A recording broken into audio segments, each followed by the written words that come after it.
हमारी लाडली बेटी, शाम को आते हुए राशन लेते आना। और हाँ, मुन्ना के स्कूल में फीस भरनी है, उसके लिए पैसे देते जाओ।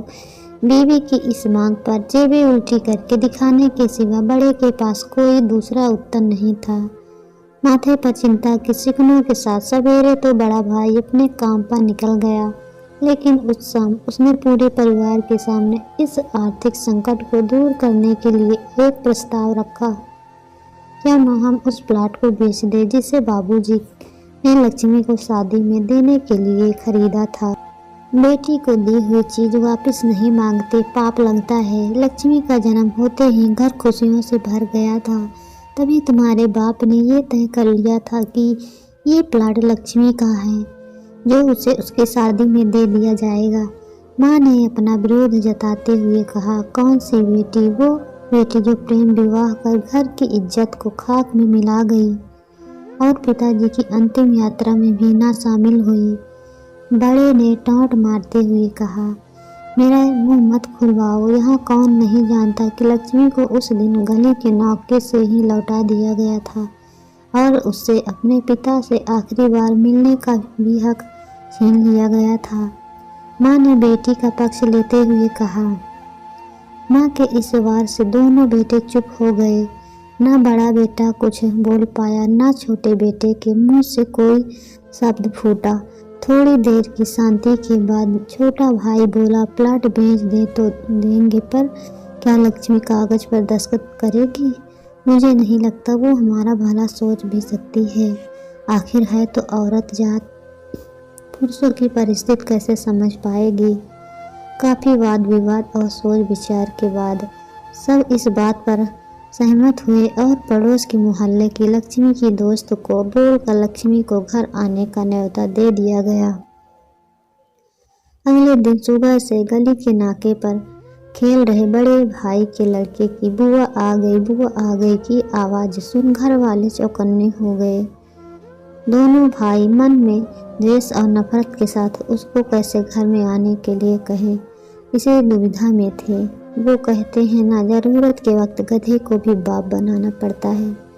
उसी कहावत के हिसाब से दोनों भाई बहन से बात करने के लिए तैयार हुए। दरवाजे पर जब बेटी और दामाद ने पूरे 7 साल बाद कदम रखा तो माँ की आंखें भर आई और दोनों को बड़े प्यार से घर के अंदर लेकर आई। बेटी और दामाद भी माँ का इतना स्नेह देखकर भाव विभोर हो गए। शाम को साथ में बैठे बेटी दोनों बेटों और दामाद के आगे हिचकिचाते हुए माँ ने प्लाट का मुद्दा उठाया। लक्ष्मी को थोड़ा अंदेशा था कि कोई बड़ी बात होगी। लक्ष्मी उसी दिन से ये सोच रही थी कि ऐसी क्या बात हो सकती है कि जो खड़ूस भाई उससे बाप का मुंह भी दिखाने के खिलाफ थे, वो अचानक इतने पैसे पिघल गए। लेकिन अब उसकी सारी बात समझ में आ गई।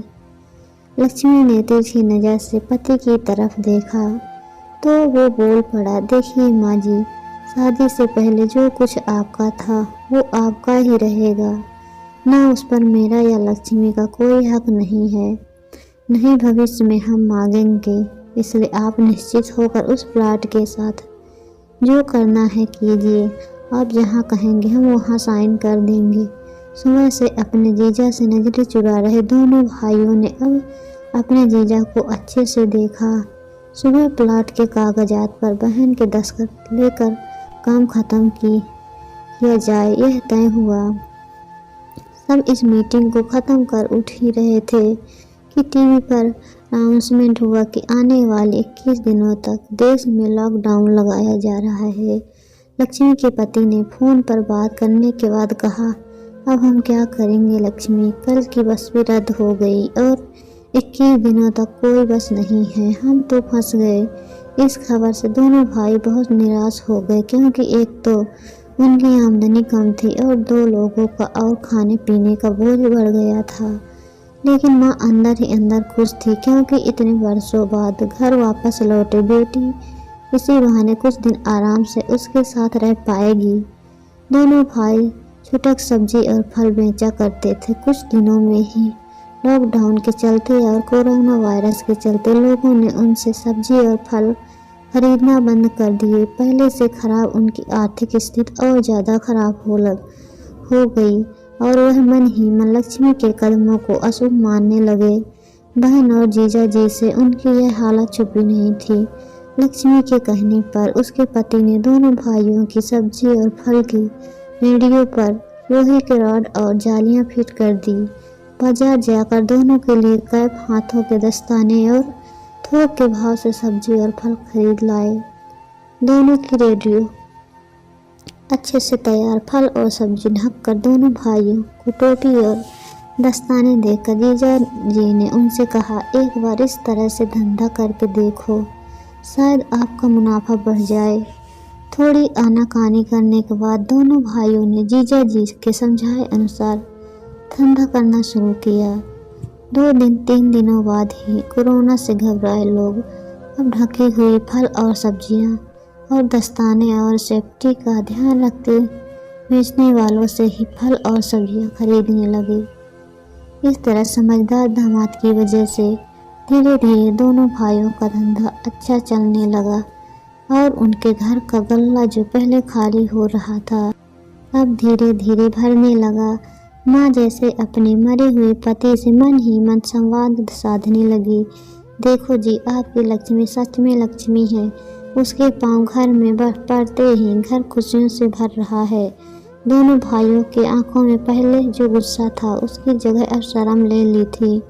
वह मन ही मन सोचते थे, क्या गलत किया था बहन ने जो हमने उसके साथ इतना बुरा सलूक किया। शादी ही तो की थी और शादी करने से पहले हमें बताया भी तो था। हम ही थे जो उसे स्वीकार नहीं कर पाए। दोनों भाइयों के मन में द्वेष और नफरत धीरे धीरे क्वारंटीन हो गए। 21 दिन बाद जब दीदी और जीजा जी प्लाट के कागज पर साइन करने जाने लगे तब दोनों भाइयों ने उन्हें रोक लिया और उनकी माफ़ी मांगते हुए वो पेपर्स उन्हें देते हुए बोले, शादी के वक्त हमने आपको कोई तोहफा तो दूर की बात आपका हक भी नहीं दिया, लेकिन अब इस प्लाट को स्वीकार कर हमें प्रायश्चित करने का एक मौका दीजिए। सभी की आंखों में खुशी के आंसू आ गए और माँ ऊपर देखकर बोली, देखा है आपकी लाडली ने आज फिर हमारा घर खुशियों से भर दिया। दोस्तों, इस कहानी के बारे में आपकी क्या राय है कमेंट करके ज़रूर बताएं।